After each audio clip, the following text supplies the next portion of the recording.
Greetings and welcome to Growth Hacking Show. I am your host, Muhammad Siddique. And today we have a president of Athens REIA Club, Ethan Atkinson. Please join me to give a warm welcome to our guest, Ethan Atkinson. Ethan's welcome. Hello, thanks for having me. I'm looking forward to having a conversation with you. Cool. First of all, before I ask the question, your name is Ethan and you live you are a president of REIA Club in Athens, not much different, like just switch the No, I mean, probably every other time I give somebody my email, they're calling me about something in Athens, and then I'm telling them my email and always having problems. Maybe a good idea to switch your name to that one so it makes it so easy for everybody. Well, I do kind of market myself as the Athens real estate man. Yeah. Okay. So that's my website. If you need to go, if you want to learn more about me and well, I'll have all my multifamily stuff and storage stuff and house flip stuff on athensrealestateman.com. Wonderful, wonderful. Ethan, let me start with this. Where were you? What happened? Who you are surrounded with that inspired you to get into real estate? Well, all the way back in high school. I graduated high school in 1997, so that you can figure out how old I am now. One of my best friends in high school, his father seemed like one of the happiest guys I've ever seen, and I was kind of like cheap labor in high school. It was my friend, and we would do things like resurface parking lots and put new shingles on a roof, or just go cut grass, anything. We were doing anything and everything. And my friend's father seemed happy. So when I started college, I was like, I want to take some more real estate classes and figure out how to do this. He owned a bunch of duplexes and small apartments and houses. He just drove around collecting rent, and he lived a great life. And I said, that seems like something I want to do. Oh, good. So you had a good friend. His father became an inspiration for you. So when did you start your first deal in real estate? Which year? So I mean, I could say that that's when I started, because I was managing properties, maintenance, and then I didn't actually get licensed until 2009 as an agent. And then I didn't actually sell my first property as an agent until 2011. But in my first year of selling properties, I think I did 26 deals my first year. And I was fortunate to come back to Athens. I graduated from the University of Georgia in 2001, and then I moved back to the Atlanta metro area. And in 2010, I was on the job search like a lot of people were. And I got a call from a guy who they had a commercial land and industrial group here in Athens. They were very well established since the 70s. And they also started a foreclosure listing company for single family houses. And so they said, but you got to move to Athens. And I said, oh, I'm going to jump in my car right now. I'll be there. You're going to hire me. Because Athens it's a great town. I mean, it's definitely like the small town life, but it's still close enough to Atlanta to be able to drive over to Atlanta and do deals there. I mean, definitely the majority of what I do is in the surrounding area of Athens. And actually, the reason I started the Athens REIA is because I was driving to Atlanta back and forth for the first 3 years, and going to the Atlanta REIA, the big one. And, I would go to some of the smaller meetings in Gwinnett and, even all the way to west side of Atlanta. And talked to a couple investors, and they said, hey, you should start a meeting in Athens. So then I said, okay. In 2014, we had our first meeting, had something like 60 people. It was great. And people definitely needed it in Athens. So it's been going very strong since then. Mhm. So when did you do your first real estate deal, as an investor? As an investor, I mean, it's actually, I don't know what to say. My first deal, I could say, because my first deal would have been like in a partnership Mhm. aspect, and I I could say that's probably in 2013. Mhm. Um, I found a really great. So I sent out my first 10 letters, my first handwritten 10 letters that I sent out. I got a call back and ended up doing a deal. And it was a house that had been sitting vacant forever. Mhm. And I called the first investor I thought might want to buy it, and he wanted to buy it. And um, hindsight, I wish I was still a part owner of that deal. It was a triplex in a single family, beautiful neighborhood, Oh, that's and nice. like a very attractive area of Athens.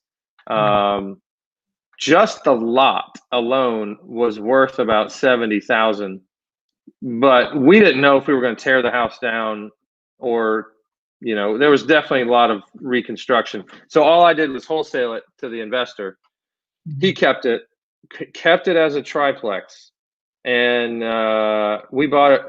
Well, he bought it for 37,000. Gave me a $10,000 assignment fee. So Mhm. that was a nice first deal. Um, and then later on, he ended up selling it just last year for about 250,000. So that math works good. So that math works good, and you kept an eye on that one too, the deal. Oh yeah, So, I mean, I ended up because of my background mm, with the guy who got me interested. I mean, even since right after college and during college, mm, I did. I was almost like full time maintenance remodel guy mm, for from like 2003 all the way to 2009, 10. mm. When I started doing the real estate license work is when I became full time agent, and I wasn't doing as much remodeling. Um, but I still like it a lot. Um, so I'm Very gonna, good. yeah, So, Ethan, based on your real estate experience of many, many years now, almost like a decade, your real estate experience, what are the top three success strategies we can learn from you? So, what are the top three things that we should do? Share from yeah. you. Um, I would say number one is taking action.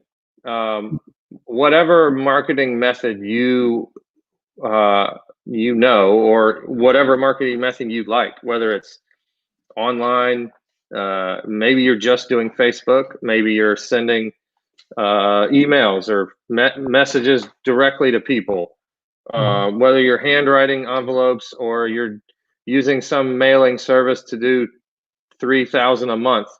The idea is to do all of it consistently. Because every time I have not done it consistently, I'm like, we don't have any deals coming in. What happened? I'm like, oh, it's because last month I was working on the deals and not doing the marketing. Yeah. Um, and then second would be um, always be learning. There's always something better that you can do either for real estate or just as a business owner. Whether it's learning to lead people or market your business better, finding money, whatever it is. And then probably the third most important thing is and this is the toughest thing for me is keeping the main thing the main thing. That's always so hard because in real estate there's like self-storage, there's flipping houses, there's duplexes, there's apartments, there's big apartments. It's hard to Great. Thank you so much for sharing. It's a great wisdom. So, based on your, you do so many type of portfolios. What's the best portfolio worked for you so far? Like you said, storage or something else. right. So far the best return I've seen is either in wholesaling or remodeling and flipping. Um, And it's almost like what we're doing with self-storage. The self-storage that I invested in, I mean, really with the investor group I'm with, we did our first acquisition in very late 2017, but by the end of 2019, we already had 3,000 self-storage units under management in 5 different states. And it's, things started happening. The market was telling us it's about time to sell. Like, people are paying so much money for self-storage properties. And so we started advertising it. And so it's almost like, it's almost like a long-term flip, because that will, if that deal closes, it'll be the best deal I've ever done. And the cash flow was, okay. There was definitely things we were doing to help, increase tenants in every property. So we were taking less cash each month and doing more advertising and upgrades and all that kind of stuff. And so the cash flow wasn't as important, but the income we're going to get from selling the whole portfolio is going to be really great. Oh, great. So based on all the successes, I'm sure you had your little failures too. Some. So what is the single most real estate failure you had in your 10 years or so, and Right. what did you learn from that, and how did you recover from that failure? So I'm experiencing it right now. Okay. Tell us more. Right. So only a few months after I invested in my first self-storage investment, was also my first investment in a mobile home that we moved. So I had worked with this same investor group that did self-storage. We were already flipping houses, and we had flipped a mobile home where we didn't move it. And it was a very good deal. Buy it for $25,000, fix it up for $25,000, sell it for almost $100,000. So when I found one that was even less, but we had to move it and put it on some land, each step of all of my projections, I was wrong. But not only that, I found out many things that almost no lender knew. So once we fixed up this mobile home, we spent a lot of money moving it and then fixing it up. And then on top of that, Fannie Mae, FHA, they actually don't want to lend on a mobile home if you moved the mobile home. So it doesn't make sense. Like, it's a mobile home, but the lenders, they don't like it. So there's only a fraction of lenders in the entire United States that will give a buyer money. Usually, like, some of the local credit unions will do it, and then there's a couple of regional lenders. And so we are now on our 4th buyer. So track this back. We bought the mobile home, I think, in November of 2018. Oh my God, yeah. And we were supposed to close on it today, and that buyer failed earlier this week. But we also had 3 backup offers just over the past 2 weeks. And I did not want to learn any of this about how much it costs to move a mobile home. More like, it's hard to actually get a contractor price signed on the dotted line. Here's how much I'm going to charge you. So, I learned my lesson there. And so initially it was a projections of 50% return, 50% return on investment. But now it's something like 6 or 7. So, but however, there are a lot of lessons before you go to the next mobile home. What not to do. That's, you learn almost everything.